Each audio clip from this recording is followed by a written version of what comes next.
Can you hear me? Yes. Okay. Thank you for being here. So I think we will need a few moments because we have a technical problem with the first presentation. But just to give you a few words about what is the idea of this conference. So the idea will be to start from the basics, from hemodynamic mechanics, and then go up in complexity, and then talk about the most complex congenital heart diseases and their treatment, and along the way. So I hope you will enjoy this conference, and then you will enjoy the company, and then you will work on your networking and relationship. That's one of the main goal of conferences, and then having fun. So I forgot to introduce myself, sorry. So, my name is Angelo Polido. I'm one of the attending physicians in the PICU at Geneva Children's Hospital. And then I have the pleasure to introduce my friend and well-known expert in congenital heart disease, Brigitte Stiller. Yes, I'm head of pediatric cardiology in the University of Freiburg, and I'm very happy to be here again. It's many years that I was last time in Montreux. I think we will have wonderful days here. And now it's my special pleasure to introduce an old friend of mine, John Sanchez de Toledo. I know him for, I think, John, more than 20 years. We met first when you were still in Barcelona. We met in the working group APC, and we both were the founders of the APC working group intensive care at the European Pediatric Cardiologists. And then at that time you were in Barcelona, and then I was astonished that you went to Pittsburgh to become professor in Pittsburgh, and 2-3 years ago you came back to become the department chair of the pediatric cardiology in Barcelona, and additionally you are the chair of the working group of the APC now. So thank you for coming. It's a pleasure to have you here.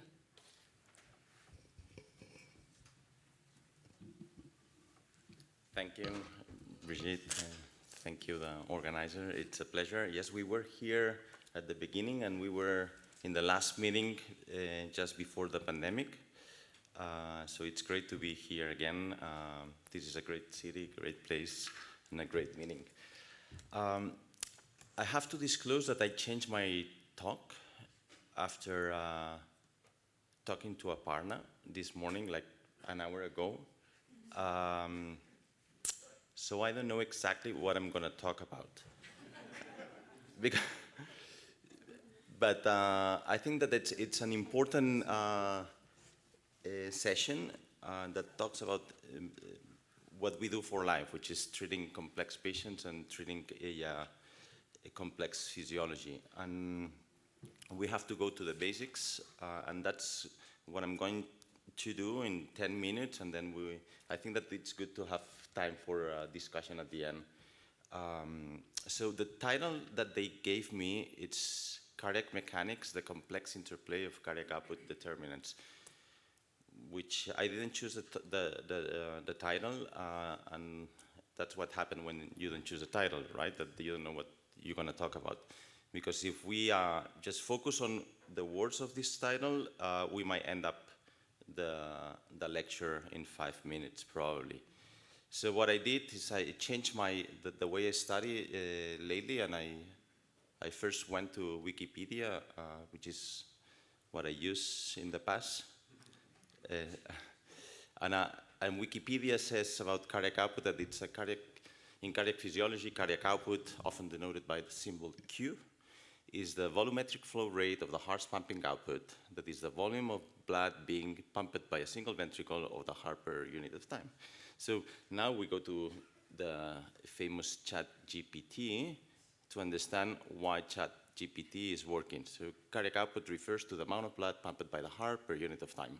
Typically measures in liters per minute. It presents the overall effectiveness of the heart in delivering oxygenated blood to the body's tissue. So you don't need to go to PubMed, right? You go to Wikipedia, you go to ChatGPT, and you get an answer, and that's what cardiac output is. And cardiac output is relatively easy. We continue with Wikipedia. I'm not fluent in ChatGPT, so cardiac output, heart rate, stroke volume. Determinants of heart rate and determinants of stroke volume. We are all intensivists. It might be boring to talk about preload, afterload, contractility, hormones. So cardiac output is cardiac output, and it depends on heart rate and stroke volume. And I don't know if you saw that movie. That's more than 20 years ago. This is The Princess Bride, and there's a Spanish character played by an American actor. He's the one that, my name is Íñigo Montoya, you killed my father, prepare to die. So there is another character that keeps saying, inconceivable, this is inconceivable. And at the end, he's fed up with that word and say, I don't think it means what you think it means. So do we really think cardiac output means what we really need to think about? So is cardiac output what we want? So cardiac output, apparently is going to talk about cardiac output, but who cares about cardiac output? So you can die with a normal, in quotations, cardiac output. So it's about being a little bit more complex. It's tissue perfusion, right? And we have to talk about delivery, consumption, extraction. And embedded on those words, we will find cardiac output. But if we don't talk about tissue perfusion, we don't go to the basics, we don't understand delivery, we don't understand consumption, we don't understand how to extract, we will not get the true answer. So in order to understand those things, we need to get basic formulas in our head. We don't need to be physicists. We just need to understand some basic formulas and how to apply them. So oxygen delivery, oxygen consumption. There is a relationship with oxygen content, arterial and venous. And then there is a relation between both of them, which gives you the oxygen extraction and the oxygen extraction rate. And if you start analyzing those data, there is numbers that will mean a lot to us. It's about cardiac output, it's about oxygen content, arterial and venous oxygen content, saturation, arterial saturation, venous saturation, etc., etc. And the most important thing is to understand that there is a relationship between oxygen delivery and oxygen consumption. And in normal life, we have a lot of delivery to give. And we can start increasing consumption and we'll be relatively okay. But there is certain situations, shock, one of them, that we unbalance these two components and we get into trouble. And this is probably a very simplistic way to see it, but it's about the oxygen and consumption delivery formula. There is oxygen delivery that it's related to the oxygen content, and the oxygen content is saturation and hemoglobin, and then there's the cardiac output. The cardiac output gives you stroke volume, and then the stroke, if you add stroke volume to the heart rate, you will have determinants, really determines cardiac output, and the relationship with the extraction will give you the central venous saturation. So if you know the central venous saturation, the oxygen content, you will puzzle those things and you will be able to understand how those things fit together. And this is probably the most important graph that I stick in my mind when I try to treat the patients, is the relationship between oxygen delivery and oxygen consumption in the critically ill patient. And we live normally in a physiological area, but we get into a critical oxygen delivery point when we start to produce lactate, tissue hyperperfusion, the SVO2 goes down, and if it goes down below a certain level, typically in a biventricular repair it's 65 or 66, whatever, it will start producing lactic acidosis. So if we wait to see lactate, we're getting late into the resuscitation phase. So we want to understand those numbers to always play with our patients in the right side of your curve. And this is very important, right? Because we said that cardiac output is stroke volume and heart rate, and this is very simple, and there's nothing else to do. It's just contractility, preload, and afterload. And that's it. But then again, it's a little bit more complex. What I really need to treat this patient, how much I need, how much oxygen, how much cardiac output I really need to meet the demands of this particular situation. And what I have is our patient really sick. Are we playing in a congenital heart disease area with a single ventricle physiology? Is a post-op patient that has a severely decreased function. And then how can I deliver that? How can I increase the cardiac output? And this is what Aparna will focus on later. And cardiovascular physiology is basic physiology. So remember the laws of Ohm's. It's exactly the same. Flow is gradient of pressures and resistance, systemic vascular resistance. Flow depends on systolic blood pressure, diastolic blood pressure, and vascular resistances. If we puzzle all those things, we get into this difficult puzzle of understanding function. So the cardiovascular system has a heart and has vessels. The vessels will give you pressure. If you don't have pressure, you don't have a patient. If you don't have diastolic pressures, you will not have coronary perfusion. If you don't have a heart, you will not have stroke volume. You will not have heart rate.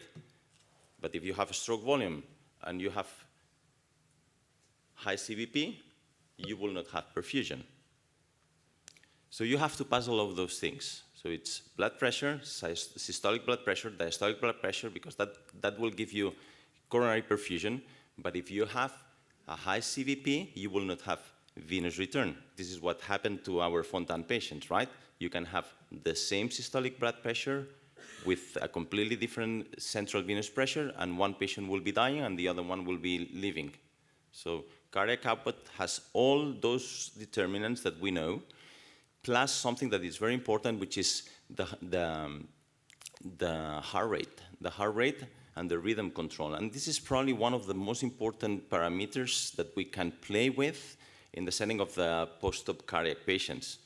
And it's about understanding the synchrony that accounts when we talk about heart rate and the effects of increase or decrease heart rate on the end diastolic volumes of the heart.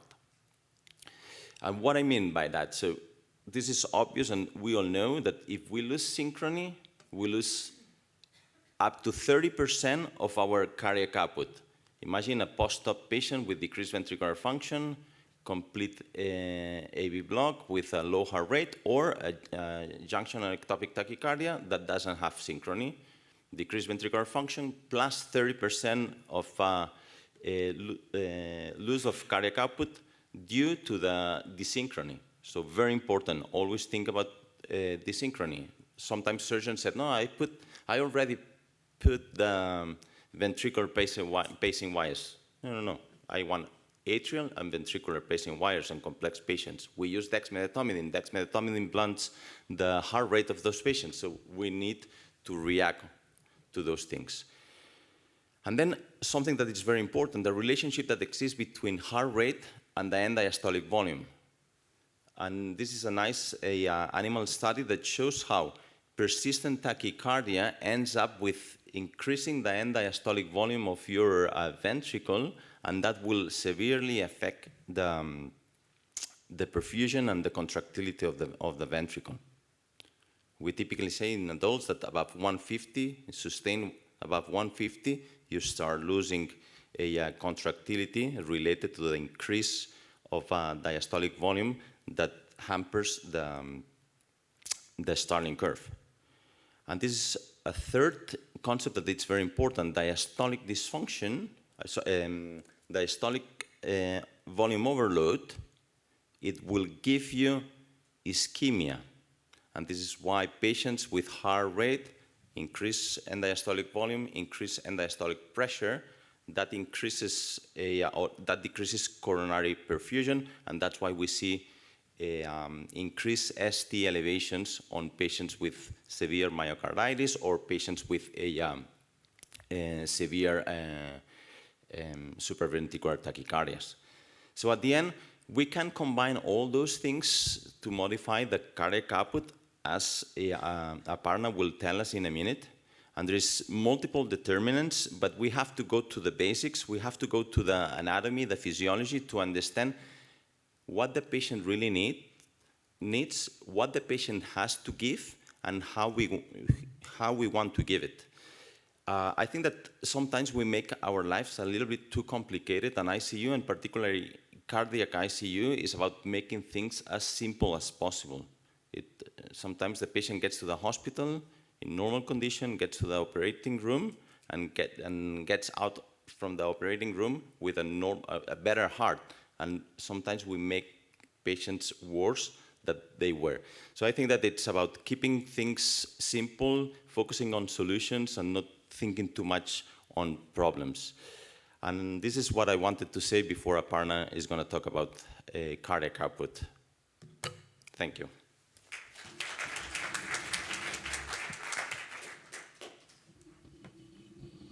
So I think we will, thank you very much, Joan. I think we will keep the questions at the end. We will take questions at the end, so we will, I'd like to introduce Aparna Oskodi, which is the head of the CICU at Great Ormond Street Hospital in the UK. And then we're going to translate all the theoretical concepts that Joan exposed a few minutes ago in a more clinical setting. So she's going to talk about low cardiac output syndrome, the uninvited guest. Thank you very much, Angelo. Thank you very much, Brigitte. I'm looking forward to the conference and these lovely presentations, and I must give special credit to Angelo for the titles of the talks here. And yes, low cardiac output state is an uninvited guest, and we'll talk a little. And my talk will cover a bit about the definition, pathophysiology, invasive and non-invasive monitoring. So I have no disclosures apart from the fact that I'm part of the URALSO scientific committee, and I'm also the section chair for cardiac ICU and mechanical circulatory support within the EPNV. So low cardiac output state in the cardiac intensive care unit, you can see this is a little baby post-cardiac surgery, a neonate who's now supported on ECMO. And what I'd like to cover in brief is the definitions as we understand today, a little bit about the pathophysiology, a bit more on the monitoring, and a bit more on actually non-invasive monitoring rather than invasive monitoring.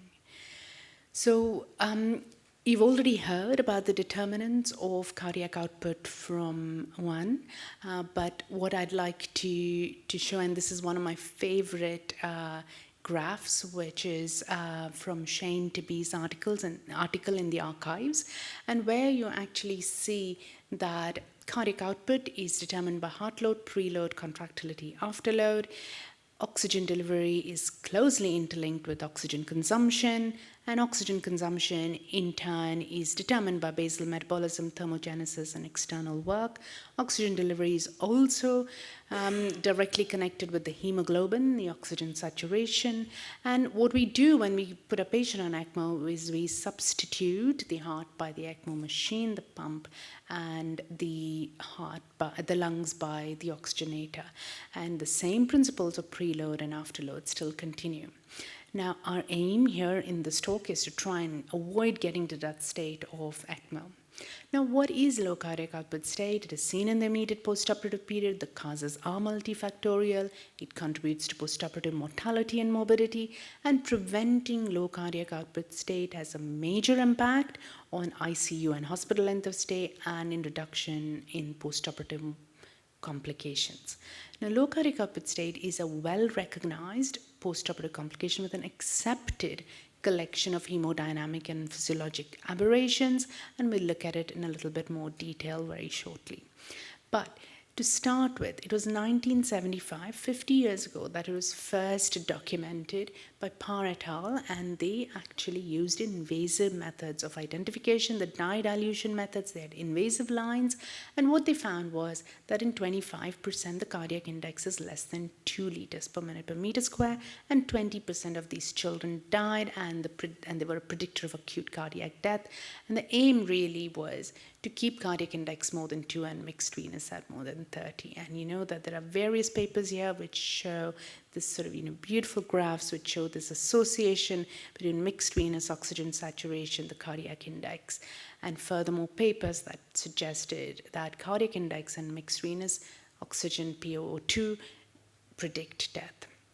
Now I cannot talk any further in this presentation without referring to Gilvanowski's paper in 1995, now again 30 years ago, which first again worked furthermore on the Parr et al.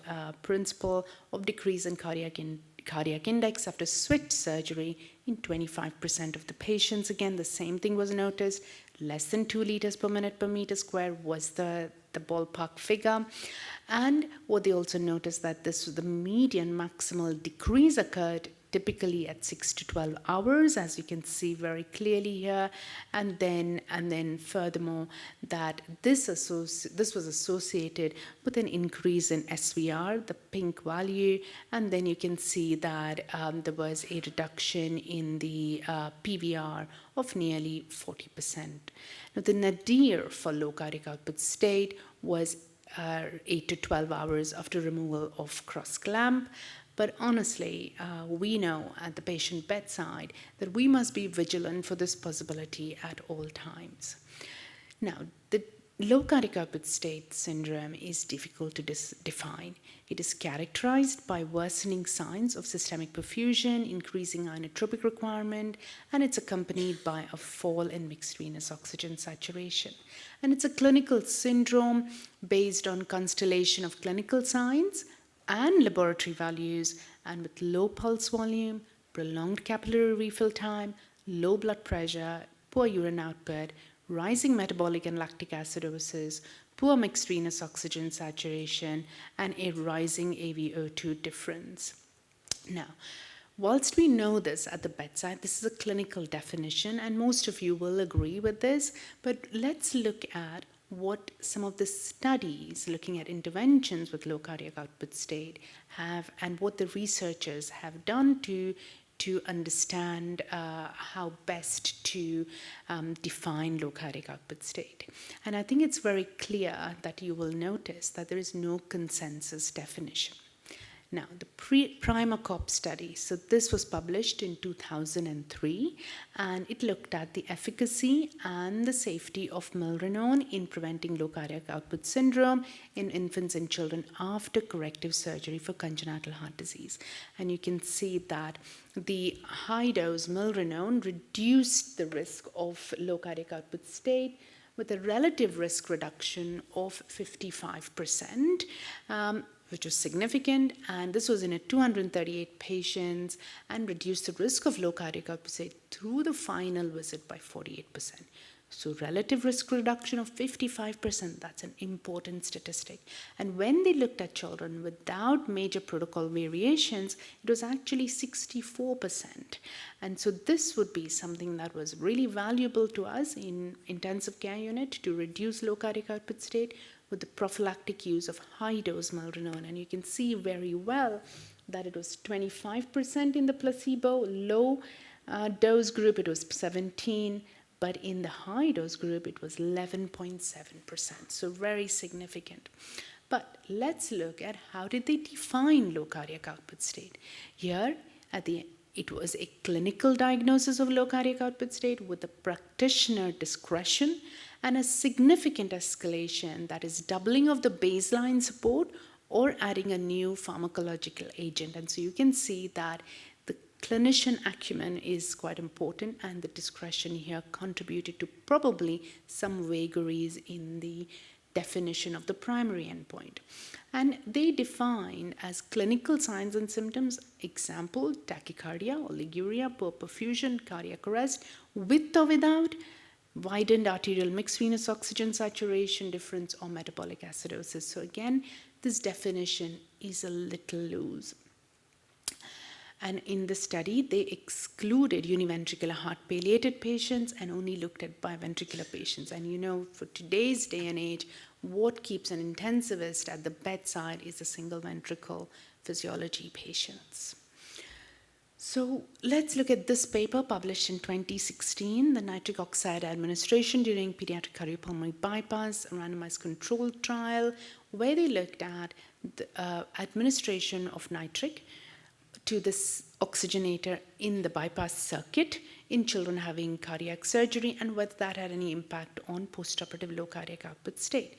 So the primary outcome here was low cardiac output state defined as any of the following at any time during the first 48 hours: lactate more than 4, a mixed venous saturation less than 60%, or an AVO2 difference of more than 35% in single ventricle, or a VIS score, vasoactive inotropic score of more than equal to 10, or ECMO. So again, these are not necessarily standardized definitions.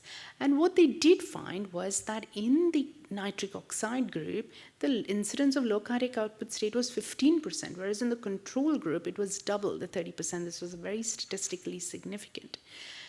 So they concluded that delivery of nitric oxide to the oxygenator gas flow during bypass reduced the incidence of low cardiac output state by varying degrees according to age group and surgery complexity. They looked at age brackets and the different RACS1 scores.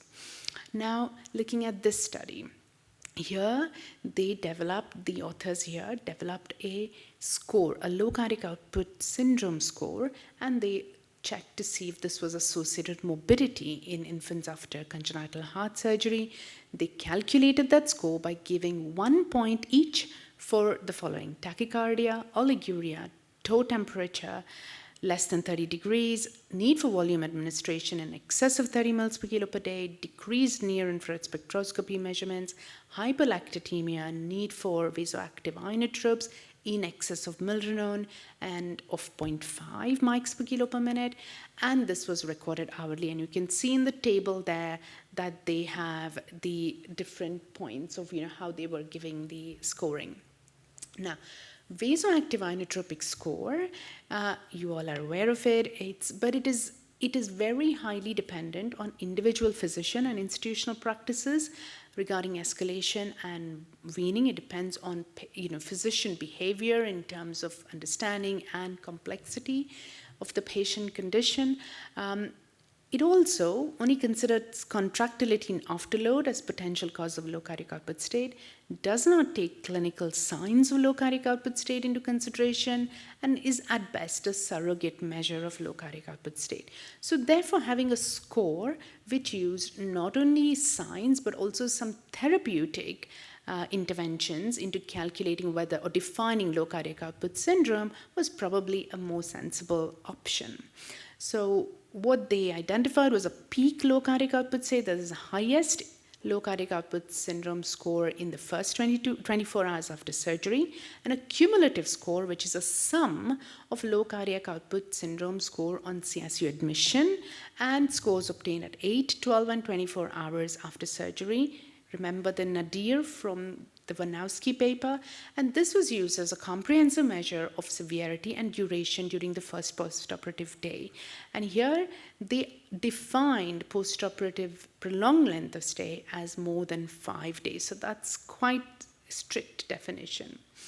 So what they found that those who had a peak score of more than equal or more than 4, and those who had a cumulative score of more than equal to 7 had a significantly higher incidence of unfavorable outcome. And this was independently associated. You can see the odds ratio here, 2.5 times more if you had a high peak score, and 1.3 times more if you had a cumulative low cardiac output score. So again, different ways of looking at the same thing. However, these are two papers, and both from Brigitte Stiller's group, which highlighted one very important thing. That is, you have inconsistent definition of low cardiac output state. So if you're using either, say, doing a systematic review to look at the use of prophylactic milrinone or prophylactic levosimendan, to prevent low cardiac output state, you need to define well. And what they reported was that insufficient evidence to support standard postoperative milrinone use in the early postoperative period, and this was partly due to the inconsistent definitions of low cardiac output state across the studies. And the other thing that came out from this paper was that there was an unambiguous definition sometimes, but there were different terms, and sometimes the terms were postoperative myocardial dysfunction, postoperative cardiocirculatory dysfunction, sometimes acute cardiovascular dysfunction, post-surgery heart failure. So again, a lot of different ways of probably describing the same thing. Though the adults have got much more stricter definitions, as you can see, what we don't do invasive measurements, so we will never have those sorts of definitions possible. So the reported incidence of low cardiac output state varies between different studies, which is partly due to the lack of a standardized definition of low cardiac output state. Now, cardiopulmonary bypass. So cardiopulmonary bypass is what most of our patients have after complex cardiac surgery, and we know that it induces a generalized inflammatory response, which is triggered by ischemia reperfusion injury. This can contribute to myocardial dysfunction and reduces cardiac output. We know that nitric oxide has a complex role in the regulation of this acute inflammation, and it can be a regulator of apoptosis, inhibits platelet adhesion, aggregation, and various other things, and particularly generating oxygen-free radicals. But the nitric oxide studies subsequently have not proven that it is definitely helpful. Now, pathophysiology, I've put this all down into one slightly crowded slide, but you can see that there are direct contributors. It is the intraoperative effects of cardiac surgery, like the systemic inflammatory response leading to capillary leak, edema formation, myocardial diastolic and systolic dysfunction, myocardial reperfusion injury. So this is more regional inflammatory phenomenon from the myocardial reperfusion. Remember also that there is re-establishment of pulmonary perfusion, which can lead to pulmonary endothelial injury. And then remember that pulmonary reperfusion injury can also damage the endothelial alveolar epithelial barrier, leading to pulmonary edema and impaired oxygenation.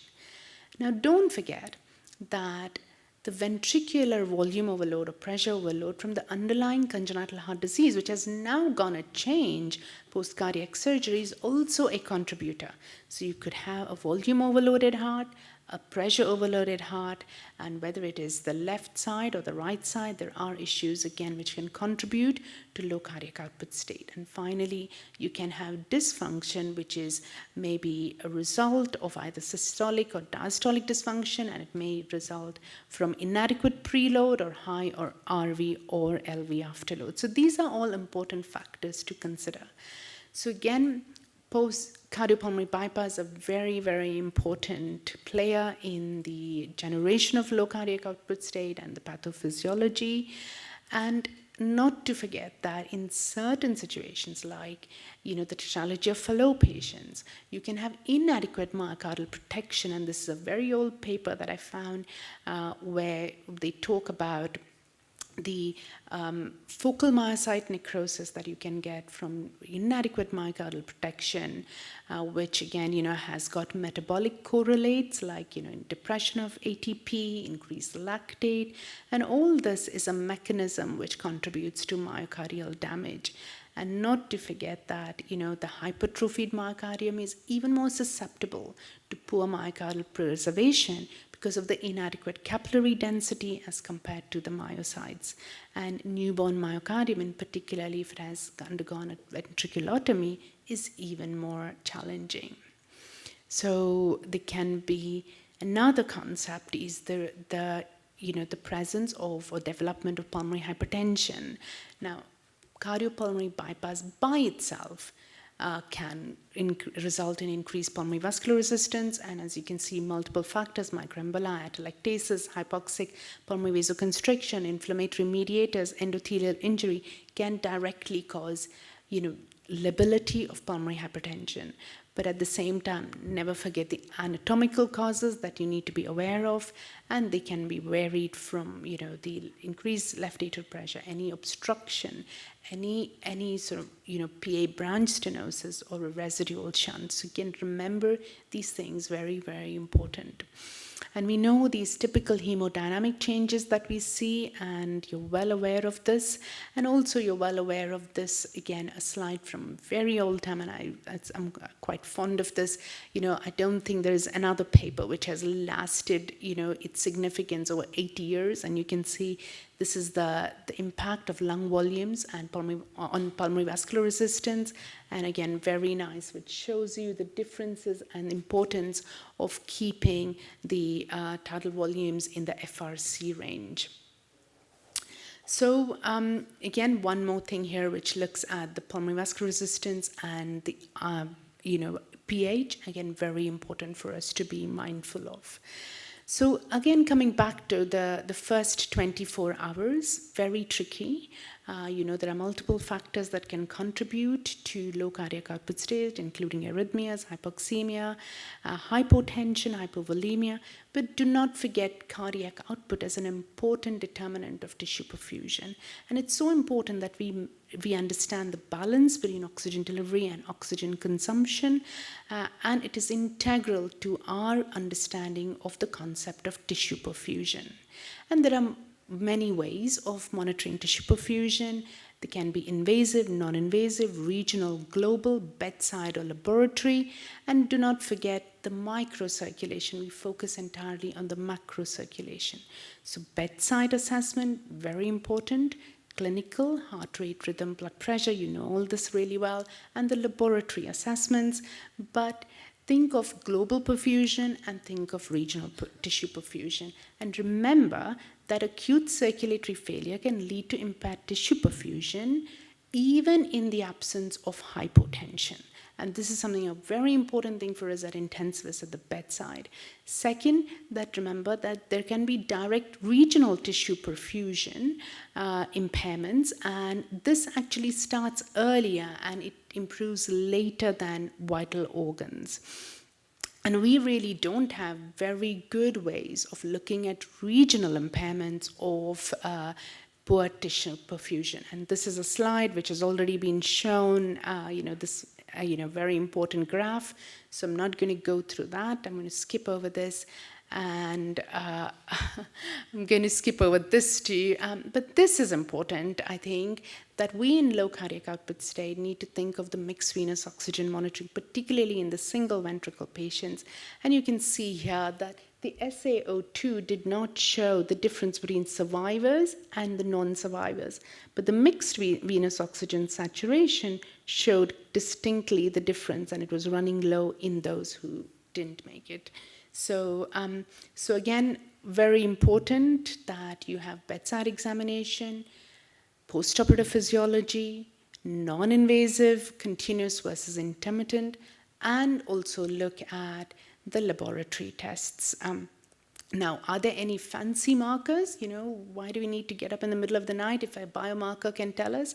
But we don't have these available at the moment, and none of them are available in the middle of the night. I'll touch very briefly on near-infrared spectroscopy because this is talked about a lot. And as you know, that there are many different machines, and it's affected by many factors. And cerebral saturation is often used as a proxy for mixed venous oxygen saturation. Do you agree? Do you agree with this? It's used in a lot of papers. Mixed venous oxygen saturation, you want to develop a surrogate for that, and the proxies or the NIRS is low. But does it really correlate with mixed venous oxygen saturation? And you can see from very small studies of 20 patients, and what they have shown is that there are wide limits of agreement, and it's not possible to predict absolute values of mixed venous oxygen saturation for any given patient based solely on non-invasive measurements of NIRS. Also remember that NIRS and SVO2 measure entirely different parameters. Again, another paper here which shows that there are large inter-individual and intra-individual temporal variability that makes NIRS a very difficult to assess. And similar with this. Now, does NIRS help with renal? Because that's another thing we look at a lot. Again, here, monitoring somatic perfusion can provide an early warning score, and so therefore is probably useful, but again, never in isolation, always in context with other patients. And again, here, this is another study which looks at postoperative cerebral oxygenation, and again here, it's used as a surrogate for adverse outcome, and low cerebral oxygen saturation predicted adverse outcome, and that is 52% versus 60% was the significant difference. Now, can it predict cerebral insult? We don't know. Can we know if they're going to get, we don't know whether bilateral NIRS will give us what's going on in the frontal brain. Can EEG identify early ischemia as a marker of low cardiac output state? We know that it's exquisitely sensitive to impending cerebral ischemia, but how many of you here do continuous EEG monitoring for postoperative patients? I would say that would be very, very few. So we also find it extremely hard, and we can do it in some patients. So there is silent ischemia if unmonitored. And maybe the best way to look at it is probably understanding cerebral autoregulation, which is right now in the research phase. So I'm coming to the end of my talk with this last one slide on microcirculation, and saying that, again, we need to start thinking about the microcirculation. We focus a lot on macrocirculation. And again, a lot of papers coming up. Maybe we need to think more about how we can harness the mitochondria to help better. But again, right now, there is nothing we have in our armamentarium to assess mitochondrial function or microvascular recruitment or microvascular resuscitation. So lots of gaps and no optimal hemodynamic values. Non-invasiveness is important, but remember, it's not reproducible or reliable. And each monitoring device comes with additional cost and increasing patient care complexity. So with this 5 caveats, remember, cardiovascular physiology is unforgiving. If not identified early, be vigilant at all times. Clinical bedside examination has to be coupled with hemodynamic data. Anticipate the high-risk group. Mitigate the morbidity, think ahead. Evidence-based protocols are important, and research the unmonitored tissues. So is it an uninvited guest? I think it would be if you were not anticipating for it. So with that, I'd like to say thank you for listening to me, and if you have any questions, I can take it later. Thank you.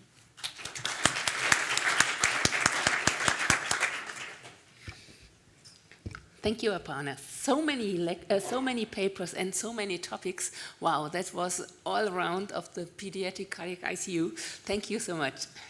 I think with many points to discuss later on. Our next speaker is Malaika. Malaika is a very special person. Yes, she is. She started her graduation many years ago. She does not look like this, but many years ago in Essen in Germany, in the middle of Germany. There she started with anesthesia and intensive care. From then she thought, okay, that cannot be everything. She went to an internship to Sick Kids to Toronto, and after Toronto she was in Boston Children's at Harvard. From there she came back to become the head of the pediatric ICU at the LMU in Munich. And being bored after a few years again, she wanted more adventure, I think, and then she was the head of cardiac ICU for 3 years in Abu Dhabi. And from Abu Dhabi, she came back to Switzerland. Now she is a consultant of pediatric critical care at the Inselspital Bern. And I think if you have any questions to all the other hospitals, ask her later on.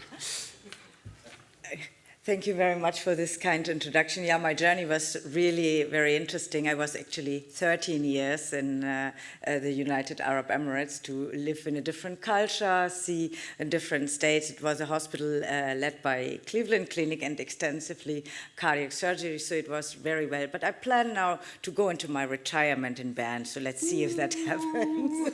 Stay in Europe, okay. And I would like to speak after this great talk from Aparna about inotropic drugs and afterload reduction. Do we get it right? And thanks, Angelo, for this interesting topic you gave to me. And I have no conflict of interest. And to answer this question, we first of all have to know what are we actually doing. And with that, I have to, of course, refer to this paper of our good friend Peter, who is sitting here in the audience too. And he made an excellent, this one there, yes. He made an excellent survey among us people, yeah, to see what we are actually doing in terms of inotrope and post-operative care in pediatric heart surgery. He published this a few years back, and it's still the nicest and biggest survey we have to answer this question, what we are actually doing. And you see, this is how do we monitor it. Aparna stated we have no common sense of the definition. So among us clinicians, yeah, okay, what are we going to do? And most people of us, Aparna would be happy with us, they look at the lactate. At least it's a bit of microcirculation and general overview. And I think that's very important too, the physical examination. Yeah, I mean, still there are some clinicians among us looking at physical examinations and not only at echoes or numbers you have on the screen, which is very important to do. And what I also find interesting, but also not surprising, is that the invasive monitoring measurements are very, very very little used. And that's also clear because often you have residual lesions, you have problems with the devices, they are not feasible for the neonates and so on. So I think many units in Munich, we did it a tiny bit with the PQ, but then a lot of problems occurred with shunts, with residual shunts. You cannot use the numbers as you can do easily in the adults. So we in the pediatric world stick to clinical decisions. And what do we use to treat this uninvited gas? Let's see. Most people use milrinone. Nobody's surprised here, huh? Who uses milrinone? Hands up. Yeah, so still same as in the study, almost everybody. And the second most used drug is adrenaline. So, but we have to fight when we are in this low cardiac output state. We have to fight different demons and ghosts all the time. And what do we have to fight those ghosts? We have inotropic agents, adrenaline or epinephrine, dobutamine, dopamine. You have inodilator agents, milrinone or levetiracetam. Pulmonary vascular dilators, inhaled nitric oxide or sildenafil, or systemic vasodilators, nitroprusside or nitroglycerin. And of course, you have still the old good noradrenaline as a vasoconstrictor if you are concerned about your diastolic blood pressure. So let's look at them one by one a tiny bit to see if they can help us and if we are doing the right thing to use them in low cardiac output. So adrenaline, what do we know about adrenaline? It's dose dependent. On a lower dose side, it stimulates the beta receptors, and with that, it increases the contractility, the heart rate, and does even afterload reduction with peripheral vasodilatation. If you use it like in septic shock or in some cardiac patients in a higher dose, you have to be aware that then the alpha component comes in too, and you have a vasoconstriction, which then goes, of course, into afterload increase. Dobutamine. We all know it's positive inotrope, positive chronotrope, and makes peripheral vasodilatation. It has no effect on the pulmonary vascular resistance. And dopamine. Still somebody uses dopamine here in the audience? Yes? Yes. Few people still use dopamine in the audience, and it still has some value, probably not so much in the cardiac PICU, and it has dose-dependent effects as well. So below 5 milligram per kilo in minute, it really acts on the dopaminergic receptors, and that helps with the diuresis, natriasis, and the splanchnic flow. In the medium range, it is also working on the beta receptors, like the adrenaline, and increases the cardiac output and has some afterload reduction. On the higher rate, when you go above 15, then you also have the alpha receptors activated, and then you have the same issue with the noradrenaline, or you have some vasoconstriction, which can increase then your mean arterial pressure, but also giving you more afterload. And everything increases the oxygen consumption and prones to arrhythmia here. And we have seen, you can, with all these things, you can change the numbers you have on the monitor, but are you doing actually the right thing if you increase the oxygen consumption or create arrhythmias? We have heard from Jose how important is the synchrosy. Then the question is, are those ones the right drugs? So then the famous inodilators, milrinone. We said everybody is using milrinone now too. Why is that the case? We all know it's a phosphodiesterase inhibitor. It's supposed to increase the contractility. It should relax the myocard, and it has peripheral and coronary vasodilatation. But many, many reviews have shown that there's really no benefit in a normal mid-dose of milrinone to give it prophylactically. Yeah, the only study we saw is when you give it in a high dose, and sometimes there's the question, can you have so much peripheral vasodilatation? But the normal dose we used, like 0.25, 0.5 mics and kilo and minute, milrinone has not proven, although we all use it, everybody uses it, but it's not proven to do anything better. But maybe that's due to the lack of definitions, what we are actually looking for. So levosimendan, very expensive, but some people, or we still use it. It's a calcium sensitizer. Brigitte has also some nicer experience with it. It's positive inotrope, it has vasodilatation, and it increases the coronary perfusion. But it has very minimal side effects, which is good. Little evidence is known in children, and in many countries it's still off-label for the children.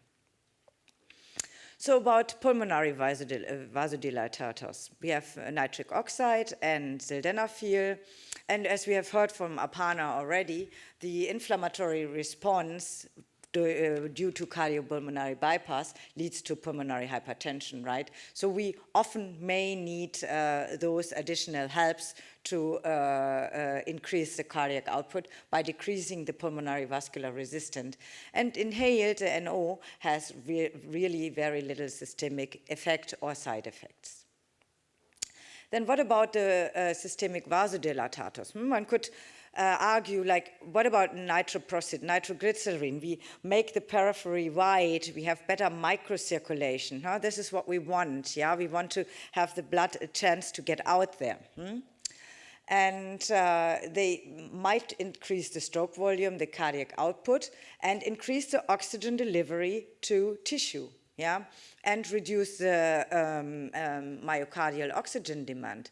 But we all know so often in our patient post-cardiac surgery with a low cardiac output, you have already such a low mean blood pressure that you don't dare to throw another thing in which could reduce the mean arterial pressure. Although the theoretical benefits of those systemic vasodilators are not neglectable. It's still not the first-line agent, but we might use it in the single ventricular physiology when we balance in between systemic and pulmonary circulation. And then, of course, the systemic vasoconstrictors, the noradrenaline and vasopressin, and those, they are increasing the systemic vascular resistance, and with that, of course, the afterload for our heart, yeah? So sometimes it's not a good thing, but they may increase the venous return and the preload for the heart, which in some cases you may need, and you don't want to give more fluid. And vasopressin has the lowest risk of arrhythmias among all these inotropic supporters. So let's think again. Do we get it right? And what are we actually doing? What are we looking for? Is it really only inotropic support, what we can do? Here at the end, we have our cardiopulmonary bypass, low cardiac output, yeah? But maybe we should not go here. We should see what leads to the low cardiac output. And this has been mentioned a tiny bit beforehand already. That's the residual lesions. That's even where the patient started with. I mean, I always say it's the patient's fault. You know, he started this with a congenital heart disease. But, you know, Aparna showed us the paper about the tetralogy of Fallot and so on. So all the bypass-related factors. These are all things we have to look into too, not only the inotropic support to get it right to deal with the low cardiac output. So let's see what we do about the inflammation we think is coming from the cardiopulmonary bypass. Anybody of you giving corticosteroids in the cardiopulmonary bypass, is that a common strategy? Yeah? One, two, a few, sometimes, from time to time? Okay. So they leave it, the perfusionists leave it all up to us in the ICU to decide on the steroids, right? Yes. So we've all seen this thing before because we have blood contact with an artificial surface. You know, they have reservoirs. There's contact with bubbles and blood. You have surgical trauma. You have the reperfusion injury when there's high oxygen content blood coming back to the patients. And you have blood loss and transfusion. So all this leads to the inflammatory reaction and then often to the use of corticosteroids, either in the ICU or in cardiopulmonary bypass. So what are we actually doing? This is another survey which was done by, which was published in Pediatric Critical Care in 17, and it surveyed 188 members of the PCIC from 85 centers, and that had revealed that 94% of the responders sometimes or always use corticosteroids when in the case of moderate or severe low cardiac output state. And hydrocortisone was the most common agent which was used in this survey, but there was no benefit proven, and it was suggested that there should be further trials needed. So further trial came, and this is published in 2019, and this group looked into corticosteroid therapy in neonates with cardiopulmonary bypass. So they used methylprednisolone, not hydrocortisone, not what we do in the ICUs during cardiopulmonary bypass. That was a smaller study, and it failed to show any benefit. Yeah, it was done in 2 centers. And surprisingly, 1 center with methylprednisolone in bypass had much better outcome. They had less length of stay, they had low cardiac output syndrome, and so on. The other one, it didn't make a difference. Why is that? Did they have 2 different drugs, pharmacology, or what is the problem? Well, they concluded here that because, you know, this is a cardiopulmonary bypass. You give cardioplegia. Is cardioplegia the same in every hospital? It's not necessarily standardized. Not everybody loses Dinado, some use other cardioplegia. So how is it applied? Yeah, that's very, very different in different hospitals. Yeah, what is your reservoir? How long is your cross-clamping time? Do you have a good surgeon? Do you have a slower surgeon? What are your strategies? Do you put a filtration in and so on? This can vary in between centers very much, and they concluded that these findings suggest technical factors or support strategies, maybe later in the ICU, because we maybe do not do it all the same way, may overwhelm the effects of steroids in a grand scheme. So, again, what can we do about it? You know, we have all these factors we have to put into consideration to not actually get to this state. Because once we are at this stage, we have not so many weapons to aim for to get the cardiac output better up again. So there was this group, what else can we do, they thought. And this is one study further only published last year in JAMA. That was, this group looked if you put nitric oxide directly into the cardiopulmonary bypass, does it have any benefit? Yeah, they looked also in ventilator-free days, but also in the low cardiac output syndrome. And what they found that, unfortunately, also this theoretically very clever idea to put nitric oxide to reduce the inflammatory response into the cardiopulmonary bypass didn't lead to any benefit.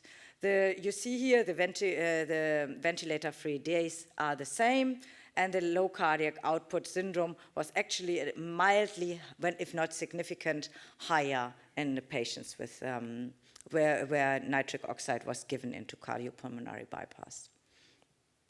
So no benefit was shown there.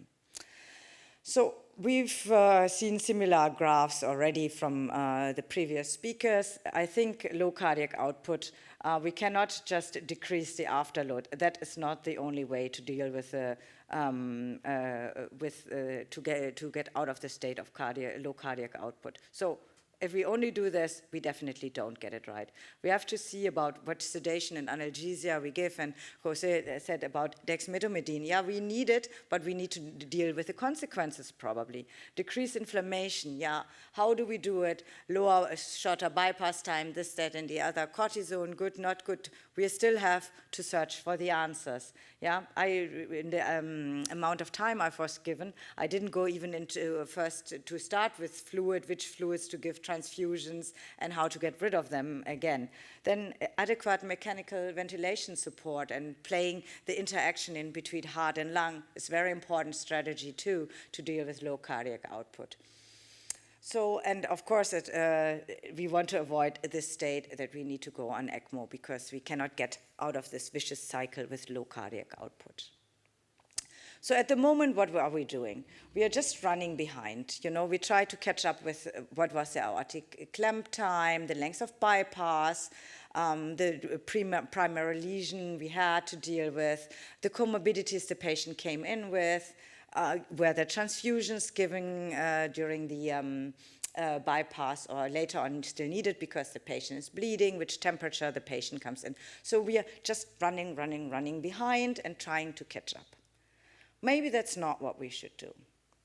Maybe we should look for clinical and laboratory predictors to tell us which patients may go into low cardiac output, maybe to treat them a bit more individualized and to identify patients who might probably benefit from cortisone, yeah?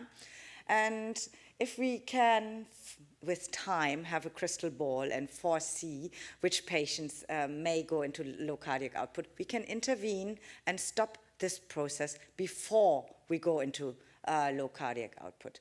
At the moment, do we get it right? We try, but we are still running a lot behind. With time, hopefully, we will have more data, maybe an artificial intelligence run alerting system, which Boston Children's is, for example, working on to predict which patients will go in low cardiac output. And once we know which patients will go into low cardiac output, we can probably identify factors we can modify. But the road to this is still a road to go and further research to do. Thank you very much for your attention. Thank you. We have some time for questions, so let's open up to the audience. Can we have some light in the room? I have questions if nobody wants to go first. So the reason why we wanted... You can come up all three, please. we wanted to talk about afterload reduction is that I had the chance to read a little bit about Mirinon, and then I think that there's not a lot of evidence about the inotropic and lusitropic effect of this drug. So I just wanted to know whether there is a stronger evidence for that. And then given that we give Mirinon to every patient, and I'm wondering whether this is the right strategy, because every patient is different. And then if we take for granted that Mirinon is a vasodilator, and we know that every patient is different, there are patients that come off bypass with higher systemic resistance that might benefit from this drug, other patients that are more vasoplegic, and then I'm asking myself whether are we causing low cardiac output syndrome given this drug to everyone. So just wanted to know what you think about it. Huh? You want to ask me? Yeah, I could. Okay, thanks, Angelo. Very, very good question. And I'm probably going to disclose my age and the number of years I've done CICU. When I first started many years ago, inoximone used to be given peripherally, like a yellow fluid, to reduce afterload. And the children used to come back from cardiac theaters quite, vasoconstricted and cold. I don't know whether you remember those times when, the children used to come and they needed to be warmed up. The paradigm then shifted to reducing afterload, and we were more concerned with not focusing as much on having the blood pressure as high, but the blood pressure being low and normal, and feeling the pulse as well. So this paradigm shift led to, I think, the understanding that maybe good afterload reduction is good. And then came the Hoffman paper in 2003, and people started using milrinone a lot. And I think that's been a generation now where you get almost every patient gets milrinone on bypass and then comes back. Now, I do agree. I think, we have learned better, and we should be a bit more cautious now with how we use. But the way the physiology of having these patients come back with warm peripheries, warm to touch, I think is definitely the better thing. Now, whether that's with milrinone or without, I think is a different matter. But I definitely think that physiological change is more important than the agent per se. Would you give milrinone in a tetralogy follow after correction? We do give it, but we're very mindful of how we have to monitor the patient, and maybe I would tend to use more noradrenaline in that situation. And I think if you look closely at some of the milrinone papers, there's been a slight increase with the use of milrinone in arrhythmias. If you notice that, even in the Primacorp paper, it was there. So therefore, we are very cautious about it. Panna, I have to give some water in the wine regarding the Primacorp paper. Yes. Tim Hoffman did a wonderful study, and I think it was one of the first, and we learned a lot from this. But it was somehow, the FDA nor the EMA give the approval to the drug after this fantastic trial. And this was the reason was that they defined their primary outcome after they had all the data. The paper, when they started the trial with the 3 arms of 80 patients in each arm, they thought that they will prove a benefit of survival, and they didn't. So the trial was negative. It was nothing. And then they had all the data, and then they defined they made the definition of low cardiac output, and said at that time they saw the data. So nor the EMA nor the FDA could give them the approval for this. I think, nevertheless, it is one really important trial, and we in our unit we give milrinone in many patients, yes, but I think we should be more critical with this. Yeah, or individualized approaches. Peter. Yeah, I had a question, Aparna. You just mentioned noradrenaline. I think we can talk about milrinone in these patients for a long time. I think as an afterload reducer, it has shown its effect. I agree with Angelo, there's nothing out there that describes a positive inotropic or positive lusotropic effect, but an afterload reduction can be a very good thing in these patients post-operatively. But in certain patients, and that's where your question came from, I think, in the fellow, the patients who are preload dependent, Yes. I do think that if you give milrinone a lot, that you decrease preload, and that we give them a lot of volume, and they tend to stick in ICU longer on the ventilator. But what we also see is that we give milrinone, we have to give we give noradrenaline. So how much of the effect of milrinone do we take away by giving the noradrenaline again? I don't have the answer, but I was wondering how many people in the room need to give noradrenaline when they're on milrinone as well. Is it a common thing, or is it just us? Is it because of our bypass? Is a lot of noradrenaline with milrinone? So what are we doing? I don't see that much of noradrenaline. You used. use a little bit. Well, you we said. are very, I wouldn't say, noradrenaline is always But they in use certain vasopressin. situations. Yeah, or But, very, but some no, sort, yeah. I don't think so. But it's very, I think you'll be very careful. And I think the fundamental thing when you use milrinone or any vasodilatation is that you need those children to be euvolemic. I think, when you try to do vasodilatation when they're not euvolemic, then or if they're bleeding, then you go into that vicious cycle of you're like trying to catch up. And that's when, the use of noradrenaline comes up. I agree with you that for tautology of fellow patients, you have to be careful. And I think sometimes you need the systemic vasoconstrictor there. And again, you made a very good point about, ensuring that there is good preload for that right ventricle. That's very, very correct.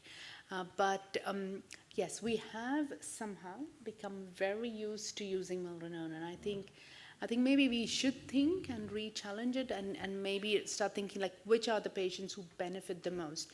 But coming back to the point is that afterload reduction, having a patient who's warm and well perfused is better than a cold vasoconstricted patient. And that is the paradigm shift I've seen in 20 years. Now, Peter. Agree. You? Milrinone talk. No. I agree with that. Okay. No, I do certainly agree. What you need is in the bedside a well-perfused patient. Yeah. And what you see in the Primacor study is that, you do have better numbers, but not a shorter stay in ICU, not a shorter ventilation. And these are the things that are important to me. But maybe giving nothing is not the answer either. So it's what you're used to, I think. Let me make a question. So how many of you will place milrinone on a routine ASD? No. Nobody? So do not lie to me. Sometimes it's done. Okay. So I think that those are the problems, just Yeah, by the routine anesthesiologist. milrinone. So I think that the Primacor is great. We learn a lot from Primacor, but we have to individualize. Yeah. So ASD should not be on milrinone, never. Tetralogy of a lot. So if the patient is hypertensive, put milrinone. If not, Can I don't add mess you up. something? So we have a very powerful tool in the operating room. So we have a patient on cardiopulmonary bypass. So we know the flow and we know the blood pressure. So we know we can easily calculate systemic vascular resistance. So why don't we adapt the milrinone to patients with high systemic vascular resistance, and we avoid milrinone on other patients? Because, as Peter said, I see a lot of patients on milrinone on noradrenaline. So, I mean, maybe in the personalized medicine should be focusing on the data that we can exploit and in the operating room. Just an idea. Can I ask a question, Angelo, to you? The milrinone group that receive noradrenaline or, who need support, are they the ones who have been given a loading dose and then followed on? Or they're just with milrinone? I don't think so I might be wrong, but I don't think our anesthesiologists give loading dose. And then, so I don't want to, I just wanted to listen to other people from the audience, because I don't want to. Yes. Let us switch from milrinone to another topic. Yes. You speak about perfusion, and I think two of you mentioned the hemoglobin. What is the ideal hemoglobin? When to transfuse?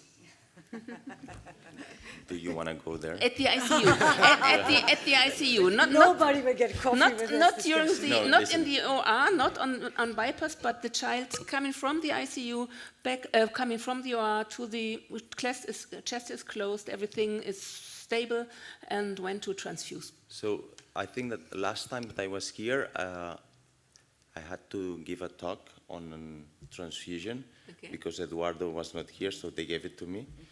And now I have a talk on that, which is not my area of expertise, but I always say the same thing. Remember that Lance Armstrong, the cyclist, with a normal hemoglobin of 14, before the stage, he transfused himself to improve his performance. So this is the Tour de France.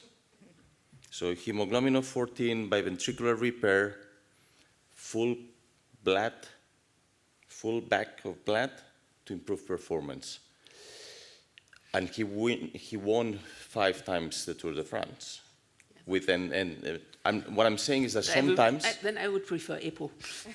so sometimes we are being too restrictive in the ICU with blood transfusion, especially with patients with single ventricle physiology. So just putting a number, I think it's a mistake.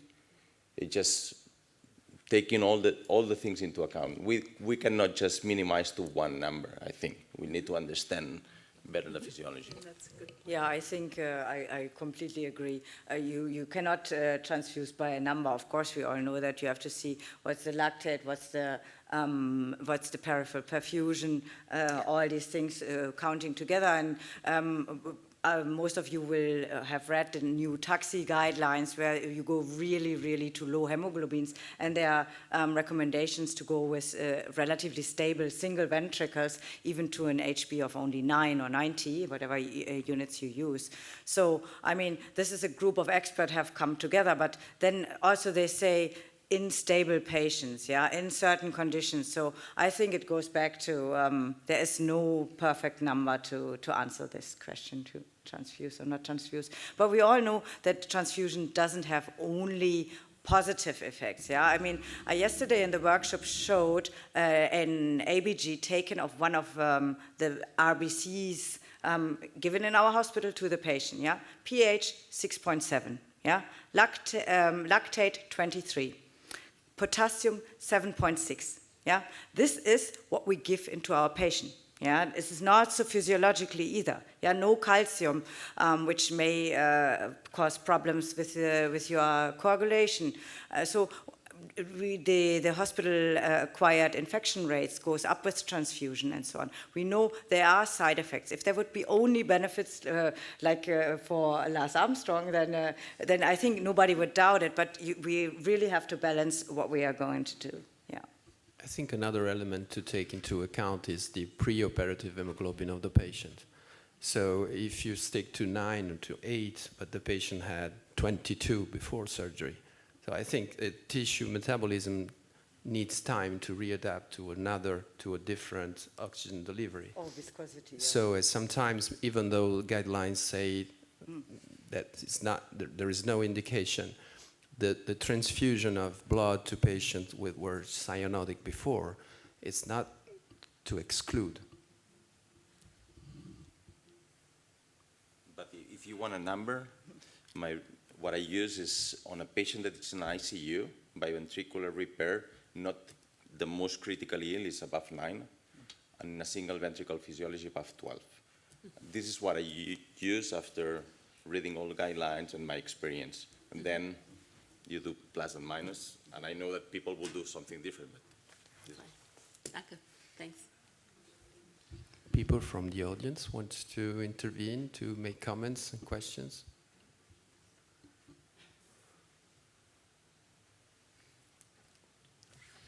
Kind of sedation, what does it play the role of midazolam or whatever you give for deep sedation and low cardiac outputs?